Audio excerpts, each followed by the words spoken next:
So growing up, I was always on the heavier side, and I still go out and I'd play sports with other kids and I'd do things, but I was always just left behind and never in the best of shape like everyone else was, and I didn't quite know why I just couldn't keep up with everyone. I knew that I had a little bit of a gut, but I always wanted more out of like my athletics and just being a little bit lighter. Now, when I was younger, I was adopted by my grandparents, and of course, grandparents, they spoil their grandkids and all of these things, and I didn't know why they would do it to me. They'd spoil me, they'd take me out to eat every single day. Every single day, they'd just bring me a Happy Meal after school and all these different things, and they contributed to my obesity later on in life. So, the older I got, the more I realized that being fat was not necessarily a bad thing, but I was definitely like frowned upon, made fun of, bullied, all these things. No girls would talk to me. I had no friends. But my dad would always say, it's okay, Ty. We love you and we love you and all these different things, and just know that you're gonna be okay. So when I was about 9 years old, I got into martial arts, and I ended up doing martial arts for about 10 years, but I never lost any weight just because of the way I ate, and I didn't realize like how bad my diet seriously was. I mean, I'm a kid, what do you expect? And when I got into high school, I was about 200 pounds. My freshman year, I was about 6 foot, so not too bad. But then my life stopped on a dime when my mom almost died. I ended up going into this really deep depression, and I gained about 50 pounds in the matter of a month. I went from 200 to about 250.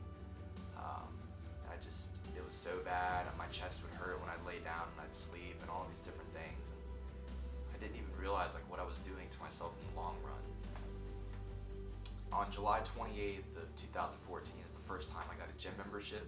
And I just walked in the gym and I had no clue what I was doing. I was just picking up weights, doing curls, benching, whatever, just the bar, 5 on each side.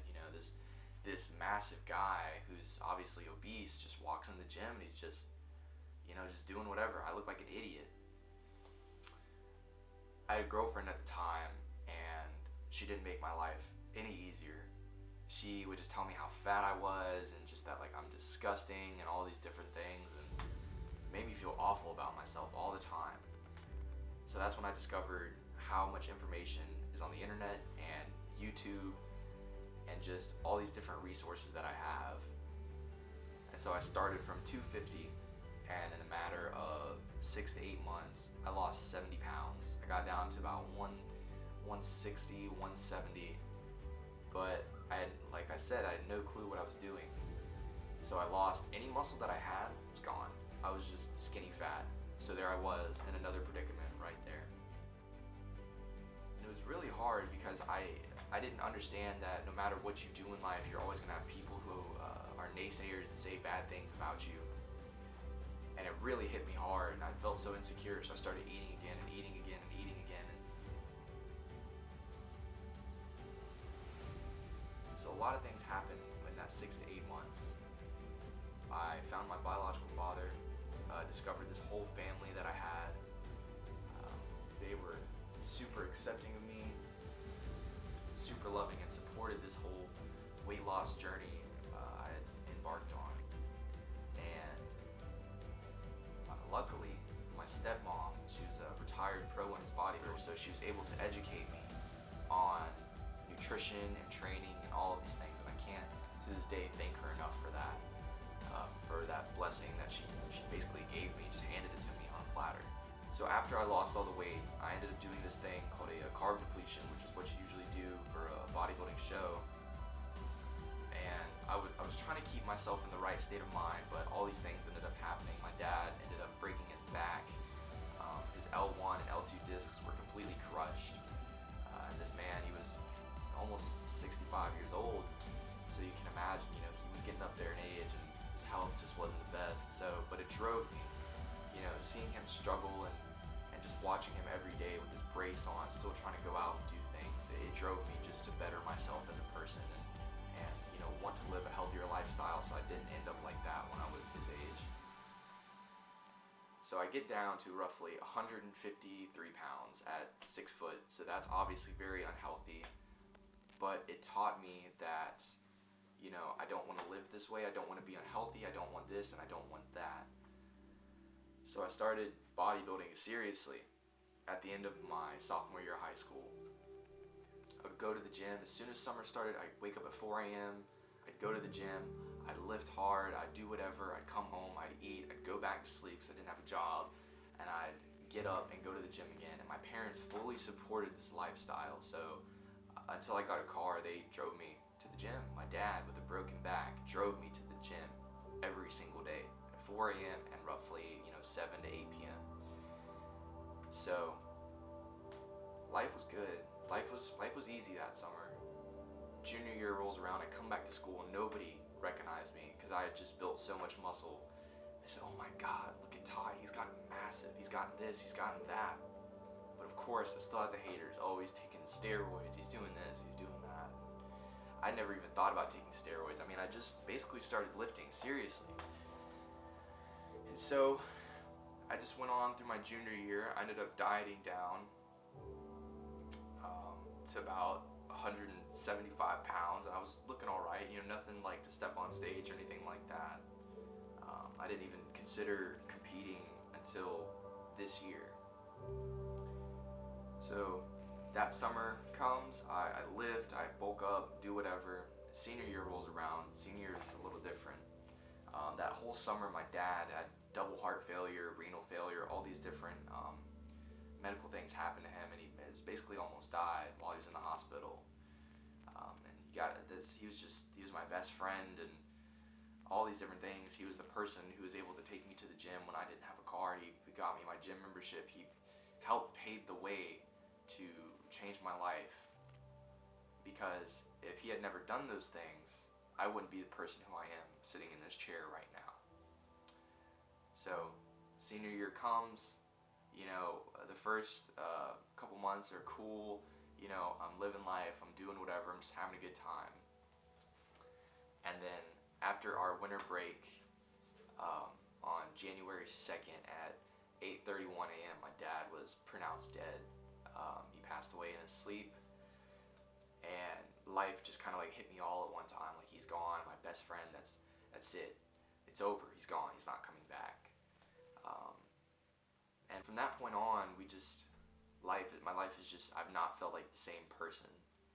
But I've had this story that I just feel like I need to tell, and I've lived this life this past couple years. I've faced adversity, my mom almost dying, my dad passed away, I found my biological father. I have all these different aspects coming to my life.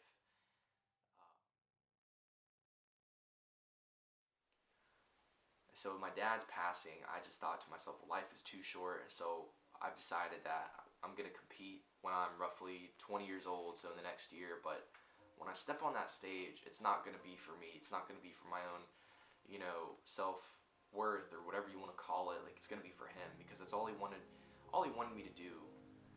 He said, "Ty, I want to see you get on that stage. I want to see you do it. I want to see you, shred up and just look amazing."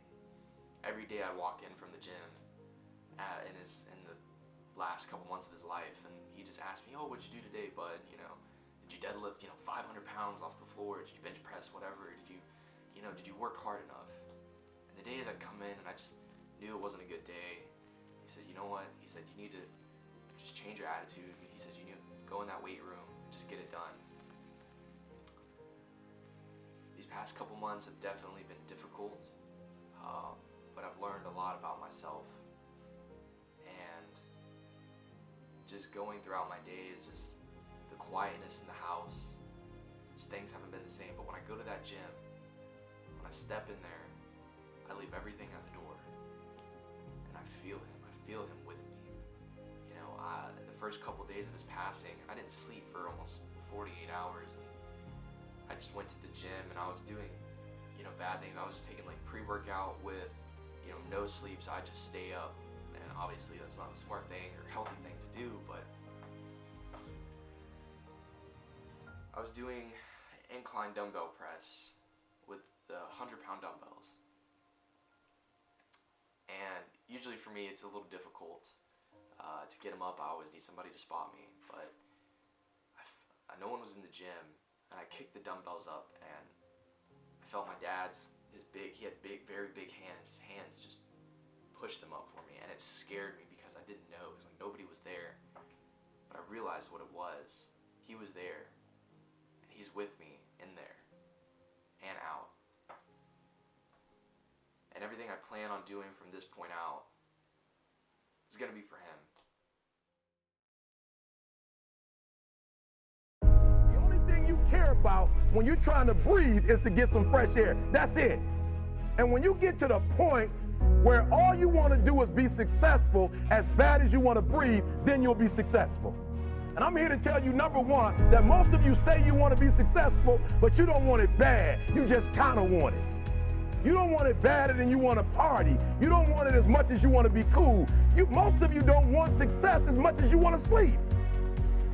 Some of you love sleep more than you love success. And I'm here to tell you today, if you're going to be successful, you've got to be willing to give up sleep. You got to be willing to work off for 3 hours of sleep, 2 hours. If you really want to be successful, some days you might have to stay up 3 days in a row. Because if you go to sleep, you might miss the opportunity to be successful. That's how bad you gotta want it. You gotta go days without, listen to me, you gotta want to be successful so bad that you forget to eat.